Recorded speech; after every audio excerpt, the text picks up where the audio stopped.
Hello and welcome to the Film Pulse Podcast. This is episode number 407. My name's Adam Patterson. With me today, got Kevin Rakestraw. Hey, Kevin. Hi. How's it going?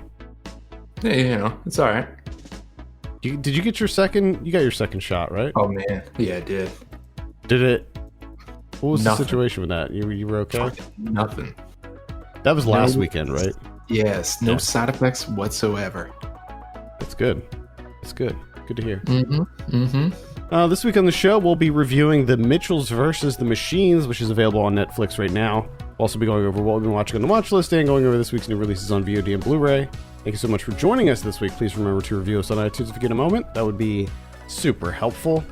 Got nothing as far as housekeeping, so I think we can just hop right on in to The Mitchells vs. the Machines. This is directed by Michael Rianda and Jeff Rowe. I have a synopsis here. A quirky, dysfunctional family's road trip is upended when they find themselves in the middle of a robot apocalypse and suddenly become humanity's unlikeliest last hope. Now, this is a Sony Pictures animation, so it's the same studio that brought us Spider-Man Into the Spider-Verse, and it is produced by Lord and Miller, so you should have a good idea of kind of what to expect comedy-wise and animation-wise there.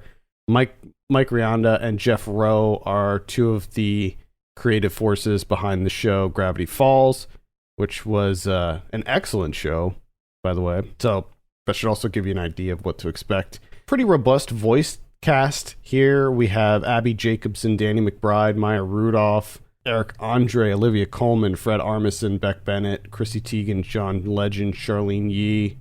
I have a written review for this up on the site. So we'll start with you, Kevin. What were your initial impressions of The Mitchells versus the Machines? I love the animation style. Absolutely adored it. Just the look, the entire look of it, like the even like just the character design. You know, the way that the characters looked was, to me, it was different enough. It was unique enough.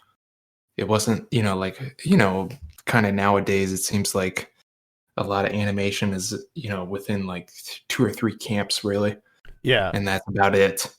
Yeah. And actually, in my review, I mentioned that I found the animation style to be refreshing compared to what we're used to with just standard Pixar stuff. It looks different. Yeah. And I don't understand why, somehow, I don't know if it was like Toy Story that really kind of cemented that, just standard CG look or whatever the case may be, where all of a sudden it's like every movie just looks the same. Like, no matter where it comes from, whether it's like a DreamWorks or even a smaller indie studio or something, it's like all CG animated movies have the exact same look to them. Obviously there's exceptions, but for the most part, they all just look the same. And so when a movie like this comes out that goes for something different, a different style, I definitely take notice. Yeah, and I also appreciated even though it's an animated movie, how they still kind of like incorporate like the embellishments, I'll say, like the adornments that they put on it, with like the stickers and filters and that kind of thing, because we are dealing with, technology here and smartphones. So I did appreciate that. Interestingly enough, like the majority of this movie, I didn't find that humorous. I didn't find it that funny. And it's not a knock against the movie, because I still like enjoyed my time. Like I was just having a good time watching it, but it wasn't like laugh out loud funny until the end, which normally with comedies, it's usually the inverse of that, where, you get your jokes a mile a minute at the beginning, like halfway into the movie. And then, we've talked about this numerous times, where that kind of takes a back seat to them trying to tell a story, and, people got to learn lessons and stuff. And the comedy just kind of dips out. This one, it was like, there was some funny stuff here and there, chuckles. But to me, the ending was really the strong point, comedy-wise. Yeah, that's interesting. I thought that they did a good job of keeping it sort of at an even keel throughout. I didn't think that the comedy was too front-loaded. I actually liked all of the stuff with the family more than the action stuff. Like I could have just had this be a movie where it's about the Mitchell family going on a road trip. Like I don't need any of the robots. Yeah. Oh yeah, yeah. I just enjoyed spending time with this family and the dog. I think the only thing that I would have missed is two of the things that I thought were the funniest is them not being able to decipher the dog, which I just thought was, I don't know why, it's just so funny to me. And Raya, Maya Rudolph's Linda Mitchell just going absolutely insane when she goes berserk. So I enjoyed that too. I thought that was a really funny scene, how they went with like the Kill Bill, homage there. Yeah, because he gets fucked up there for a while. Like she loses it. Yep, she does. So what you have here is this. It's at its core, it's really kind of a story about family and keeping that connection and accepting our family members for their eccentricities and all of that stuff. And you really have this sort of at the center of this, it's about the relationship between Abby Jacobson's character as Katie and Danny McBride's character as Rick, the dad, and how, like, when she was younger, they had this really strong bond, but as she got older, it, weakened, or at least seemed like it was weakened, and their interests became further apart, and she got all into like filmmaking and stuff, and he just didn't understand that world and didn't seem like he was really wanting to understand it, and the two just sort of grew apart. And it's just about reestablishing that bond and like sort of remembering that our family's going to be there for us and all of that stuff. And I thought it was a really sweet story. I thought that a lot of it was really funny. I loved all the stuff with the dog. Like everything with Monchi I thought was incredible. But I always have like a soft spot for dog humor, so I'm certainly like biased with that. But I liked all that stuff. I really liked this movie overall. I thought it was really solid. I thought that there were some dips for me, but for the most part, it kept me engaged. Again, I'll just reiterate that, like, anytime that they would cut away from the family to the robot stuff, I would just be like, I don't really, I just don't care about any of this stuff. And I understand that, like, because like, we get it. We get it, the robots. Yeah, like, I partially understand the need for it to help, push the narrative and help us understand, like, what their goal is, what the robot's end goal is, and all of that stuff. And I thought a lot of it looked cool. I liked the neon, like, synthwave almost look to all the robot stuff. And I also liked sort of the juxtaposition between, like, the Mitchell family, which was, like, felt very, like, traditional and, like, low tech compared to what we saw with, like, the robots, where everything was, like, neon and shit. I liked it aesthetically, but just story-wise, I just wanted to get back to the Mitchells whenever we would leave them. Yeah. No, I hear you. I do. I also appreciated how kind of streamlined the story is. I like that, the robots are introduced and just immediately, like, there's no like build up to it, or something goes wrong. It's just immediate. As soon as they're introduced, they take over. Yeah. Let's just get to it. Yeah, they're not screwing around. Which is interesting because as far as like animated movies go, this is longer. This is almost 2 hours long, which is longer than your typical animated movie. But I wasn't bothered by the length. I didn't feel like it was too long. I didn't feel like that they needed to trim any of it down. It all felt, paced really well. And I think that just goes back to what you were saying about the level of comedy just remaining at an even keel, even during the moments of like bigger action, especially towards the end when things started to crescendo. Yeah. I just think they did a wonderful job. It's a very cute movie. Yeah. No, it is. It's a fun movie. It's a fun movie. I mean, and even like I said, like I wasn't laughing out loud and, like losing my shit for the duration, but like I was having fun. I was happy. I had a smile on my face. I felt like I was in good company, and I was just enjoying myself. Yeah, same here. I think I did laugh quite a lot in this. I thought that a lot of the stuff towards the beginning was funny. I love when they first go on the trip and the montage of her tricking the dad into kissing the dog over and over again. There were just lots of little things that I really enjoyed. Of course, Yeah. Again, yeah. To me, it's the same thing. It was just like a little chuckle. Like I enjoyed the Aaron kid and how he was so into dinosaurs. Yeah. And I love that little bit of him at the beginning that it tells you all you need to know is him calling every single person in the phone book and be like, "Would you like to talk to me about dinosaurs?" Yeah. That character voiced by Michael Rianda. Yeah, which that drove me crazy. Like the entire movie, I was like, "Who does Aaron's voice?" Yeah, I was trying to figure that out too. Yeah, I never would have guessed Michael Rianda because I don't know who the hell that is. Yeah, all the other ones are fairly obvious.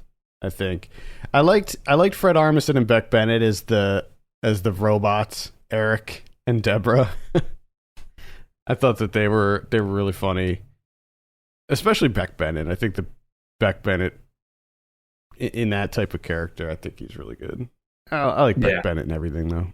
I like that they cast Chrissy Teigen and John Legend as like the perfect neighbors, like the perfect family that the Mitchells are striving to be, or at least Maya Rudolph, who plays the mom, Linda.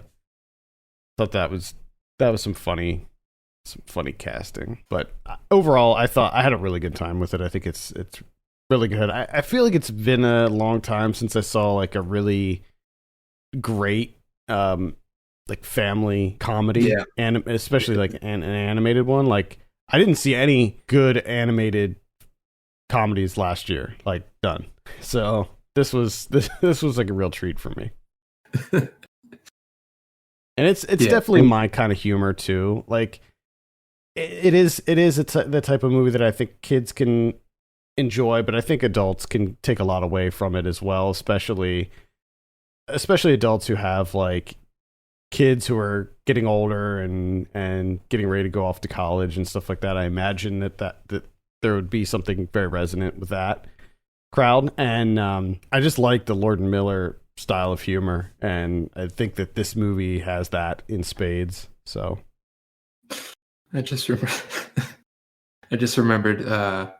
Danny McBride's Rick Mitchell character using the computer twice at the end.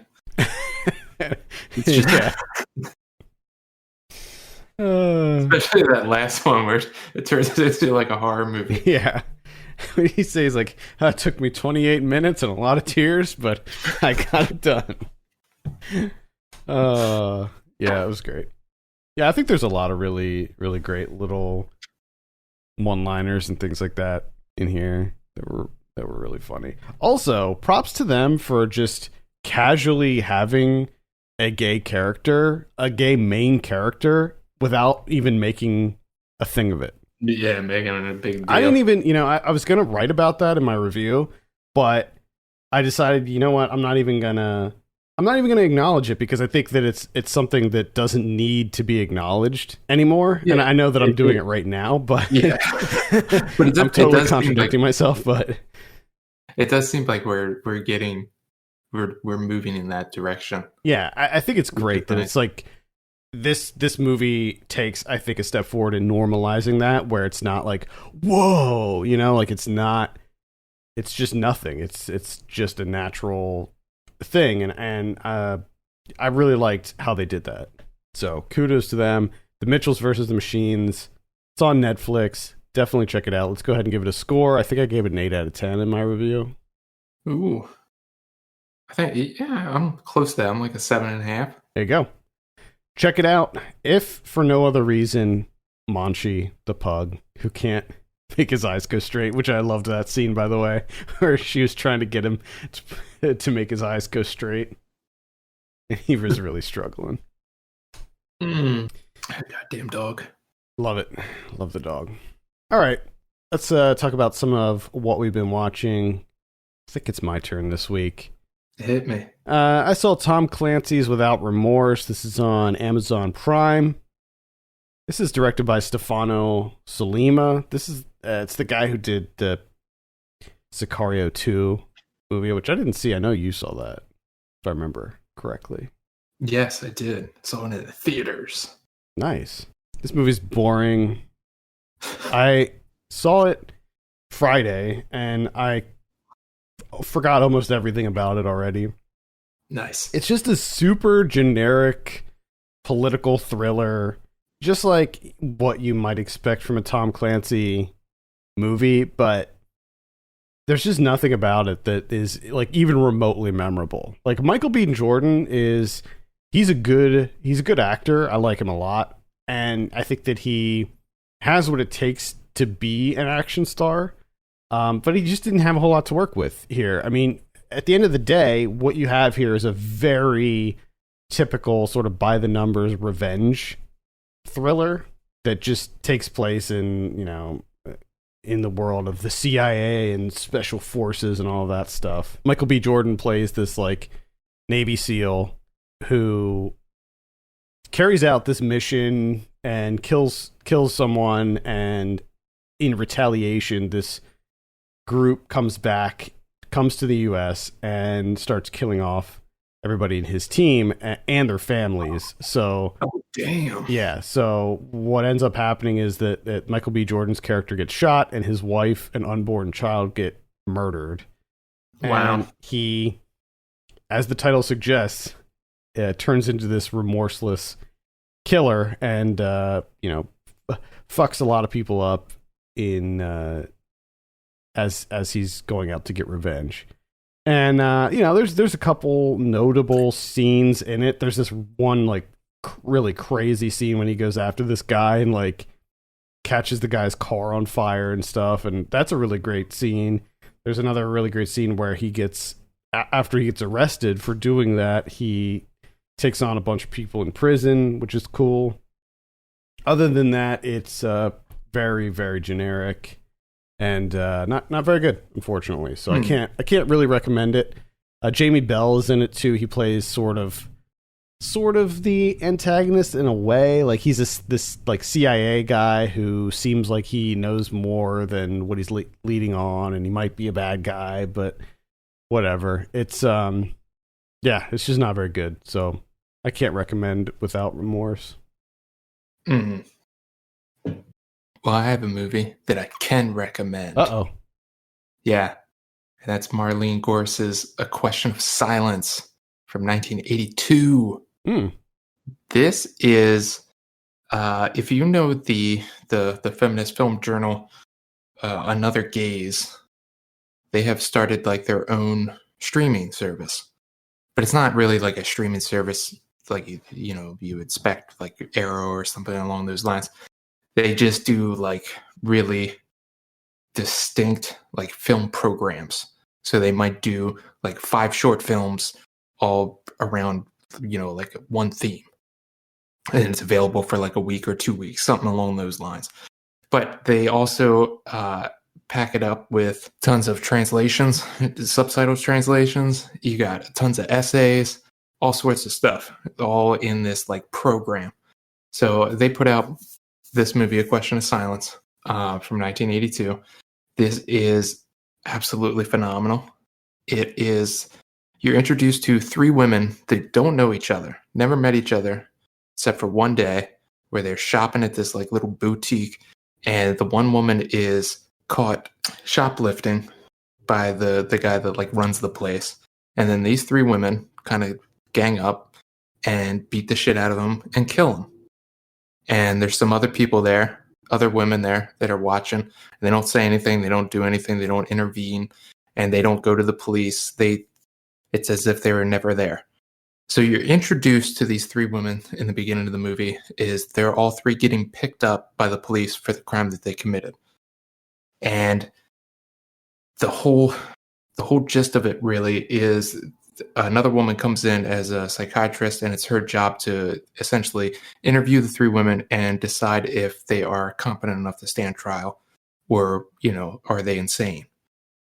So the movie cuts back and forth between her doing the interviews and the actual crime itself happening. And just the way that this thing is done it's pretty damn good. And I've never heard of this movie, never heard of this director, but wow, this thing is something else. It looks really good. Might have to check this out. It's so good. It's so good. It is so good. All right. Well, in what may be the exact opposite of pro-feminist film, I started watching the Female Prisoner series. I guess you could look at it as a pro-feminist film in a way. I think that some people look at it as a pro-feminist film series. But at any rate, you start with Female Prisoner 701 Scorpion. This is directed by Shunya Ito. Came out in 1972.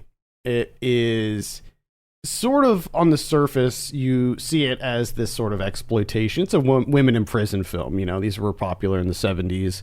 And the difference here is that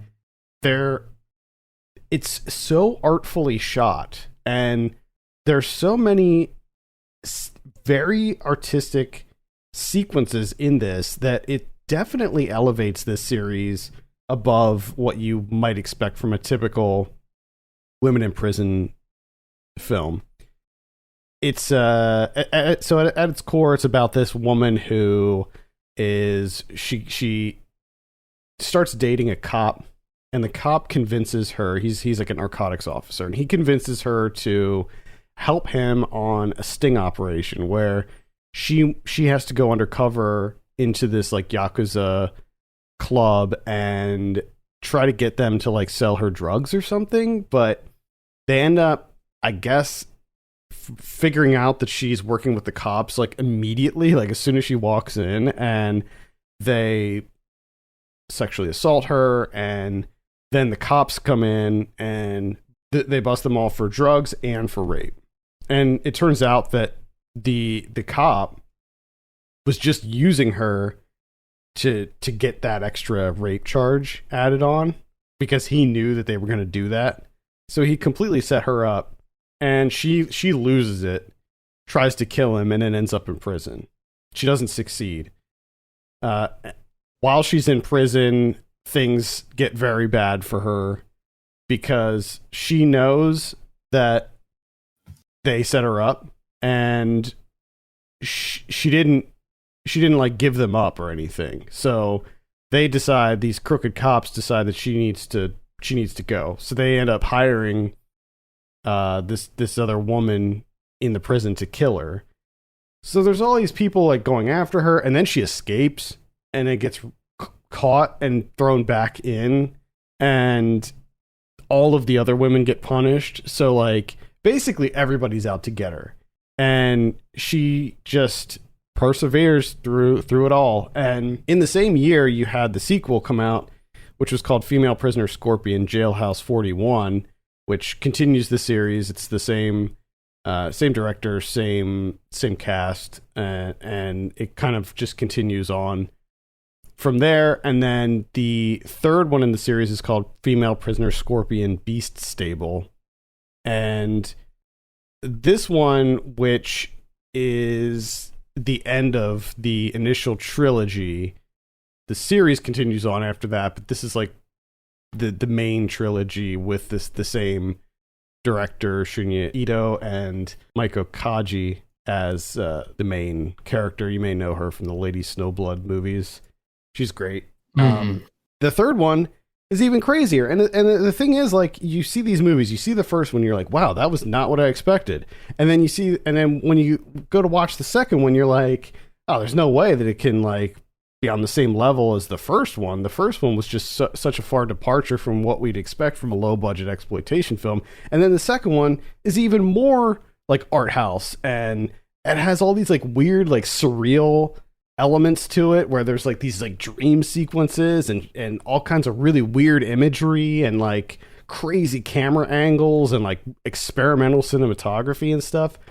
And then by the time the third one rolls around, you're like, surely they're not going to get even wilder in the third one. And they do. It's it's just such a fascinating series because it's just not at all what I expected. I think that you would actually really like this series. I mean, to be clear, there are like the exploitation elements are there. Like they're always looking for a reason to like rip a woman's shirt right at the boob, so like one of her boobs pops out. There's like always a scene where there's like one boob that's exposed, and there's a lot of awful stuff. To be clear, too, there's like a lot of really really grim subject matter in these movies.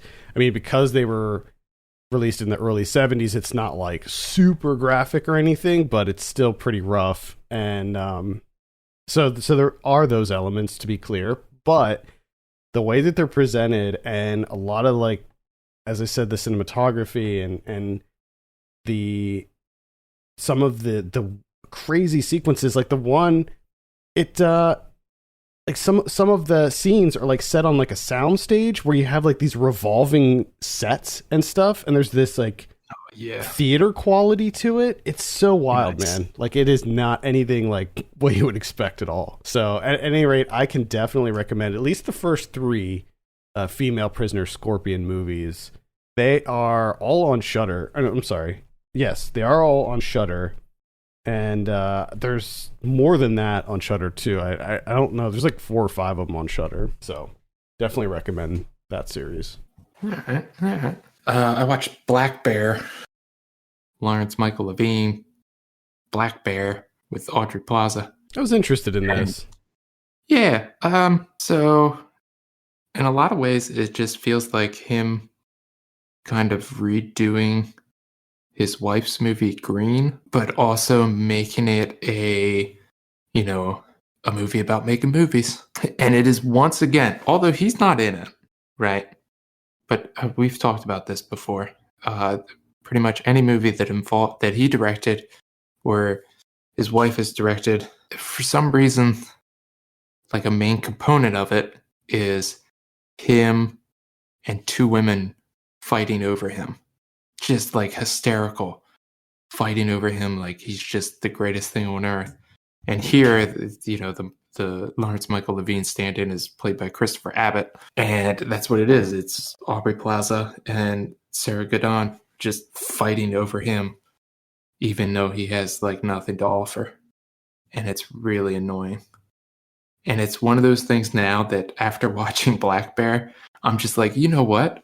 I think all of those movies that I was, somewhat positive on, whether it be Wild Canaries, Green, what's the other one? Gabby on the Roof in July or something like that. Yeah, Gabby on the Roof in July. Yeah. Like I was pretty much, pretty positive on all those movies. And this Black Bear is just soured everything. And I'm just like, it's all the same movie.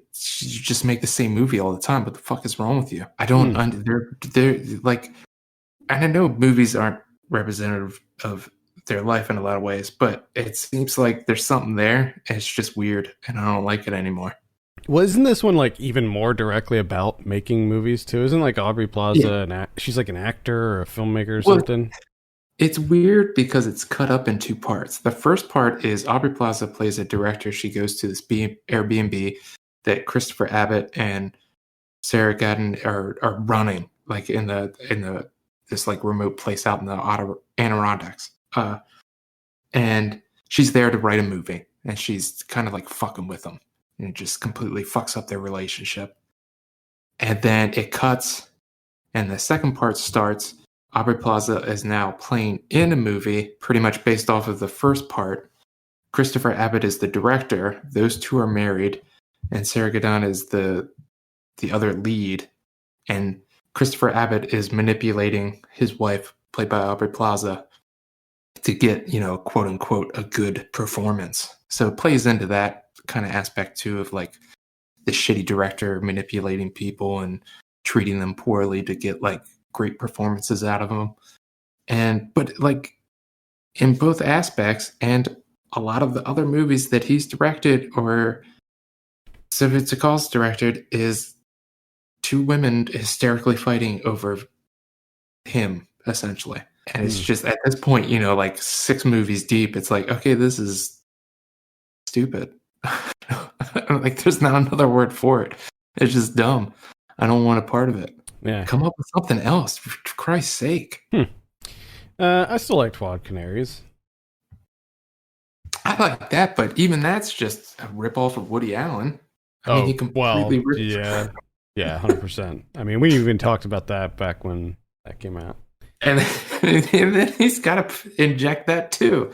Whereas, like, 2 women fighting over him in that movie. Yeah. It's just like, that's weird. It seemed unnecessary. All right. Well, that's Black Bear. I'm kind of glad I didn't bother with it then. I saw Mortal Kombat Legends Scorpion's Revenge. This is an animated film directed by Ethan Spalding. Came out last year. I don't know. For whatever reason, I wasn't really interested in it when it came out, but with the new Mortal Kombat movie coming out, I've been kind of, I don't know, interested in the Mortal Kombat series. I've been playing through Mortal Kombat 11 Ultimate recently as well. I had the original one back when it came out a couple years ago, but I didn't buy any of the like add-on shit. But since the Ultimate version came out and it was on sale, I picked it up and I've been playing through that. It's been really fun. And I saw that this was on HBO Max, so I decided to give it a look. And it's really good. This is a solid animated film. The animation style is it's good. I mean, it's kind of like what you would expect from your typical kind of superhero movies. It's almost like that Batman the Animated Series style of animation a little bit, or at least inspired by that. Feels, I don't know, if you've seen Invincible on Amazon Prime, it's kind of like that style as well. Which is not a bad thing. I mean, it's fine. Nothing incredible about it. One thing that I will note that it is extremely gory. Definitely lives up to the Mortal Kombat name. Lots of fatalities and brutalities in this, and like they do the same thing that in the movie that they do in the games now, where it does like the X-ray thing where it zooms in, you can see inside the person's body and exactly what's happening to that person's body as they're getting destroyed by their opponent. And the plot of this is basically the same as the movie, the new movie that came out. It's almost the exact same. So it follows the first tournament with this cast of characters that we know, like Liu Kang and Sonya Blade and all of those characters. And it's called Scorpion's Revenge, but it's really just kind of follows that tournament. There's a little bit more of a focus on the Scorpion character, and they do the same thing that they do in the live action movie, where they open with, Scorpion before he's Scorpion, when he's living in the village, and then the death of his family and all of that stuff. It's weird. It's weird how close this is to the live action movie, actually, as far as like structure and everything. But it's better. I mean, I think that this is better than a live action movie, actually. Yeah. They do things right in this, where they actually show you the tournament, and the fight scenes are just one-on-one fight scenes. So yeah, it's cool. I would recommend it. Johnny Cage is in this too. That's another difference between this and the live action one. And Joel McHale is the voice of Johnny Cage, which works out pretty nicely. I don't know who decided to cast Joel McHale as Johnny Cage, but it definitely works. I only watched one other thing, but I will like everyone to take note that I watched 3 other movies outside of the main discussion movie. That might be my most in months. Man, killing it this week. On fire. That's mostly because I took an extra day off, so that helped. The other movie that I watched is also available on Netflix right now, and that's Terry Samundra's Kaali Khuhi. I'm pretty sure that's completely wrong. This is an Indian horror movie, more so like a ghost movie. It's not real big on the horror aspects, but it is kind of creepy and unsettling. The main thing about this movie, though, is it is beautiful. God damn. The setting, the lighting. There's always like fog in this little remote village, just fog everywhere, just rolling through on the ground, just in every shot, pretty much. And it's just incredible. It looks so gorgeous. So it's this like remote Punjab village. This guy goes with his wife and his daughter. His mother is sick, so he's going to take care of her. But the problem is this little village is kind of being haunted by this restless spirit, because this village has a history of female infanticide, where they selectively killed all the the female babies. So this is one of them from the well, and she's causing some ruckus. She's making things very difficult. So it ends up coming down to the guy's daughter, Shivangi, who it's her job essentially to like kind of rid the curse from the village. And this, again, like I said, it's gorgeous. It's absolutely beautiful. If you're looking for like a traditional horror movie, I think you're going to be sorely disappointed, because there's not like a lot of like big scares to it. It's just more of like an atmospheric type thing. But I will say that like towards the end, it got a little bit surprising, because it started getting a little bit trippy. They started doing some like experimental stuff at the end, which I was not prepared for. I wasn't getting that vibe from the movie. Everything that came before it. That was not where I was, it's not where I would have anticipated this going. But I would say I highly recommend this movie. But like I said, don't go into it thinking, like traditional horror, like traditional thing. Got it. But man, it's a good one. A little, one of those little hidden gems on the Netflix there. Yeah. All right, let's take a look at what we have on VOD this week. On the 4th, we have Wrong Place, Wrong Time. Looks like some kind of thriller, maybe. An elite team of vigilantes plot to steal $14 billion. Whoa. Yeah. But they get double-crossed. No. And they end up in the middle of nowhere with a mysterious family carrying an unsettling secret. Oh my goodness. It just keeps compounding. So it's like a crime thriller mixed with maybe like some kind of horror movie. I don't even know, man. I do know that they're in the wrong place at the wrong time, according to the title.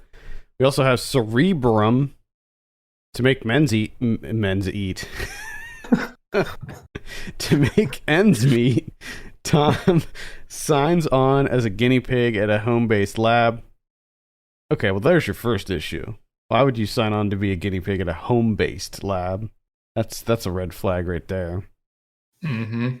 But when he commits a crime he can't remember, he must risk his own sanity to reveal the truth. Have you backed up your brain, is the tagline. Can you? Well, maybe that's what they're working on in their home-based lab. We also have Beast. 3 interwoven stories of youth navigating identity, first love, petty crime, and gun violence in a Southern American town. Danny Madden. Yeah. Watch out. I think that was at Sundance. Painkiller is also coming out. This is looks like a horror movie. We got Crappy Mother's Day. What? Get it? It's instead of Happy Mother's Day, it's crappy. Now, see, the only thing I'm not sure about is, are you wishing someone a crappy Mother's Day? Like, are you saying have a crappy Mother's Day? Because if so, that's a dick move.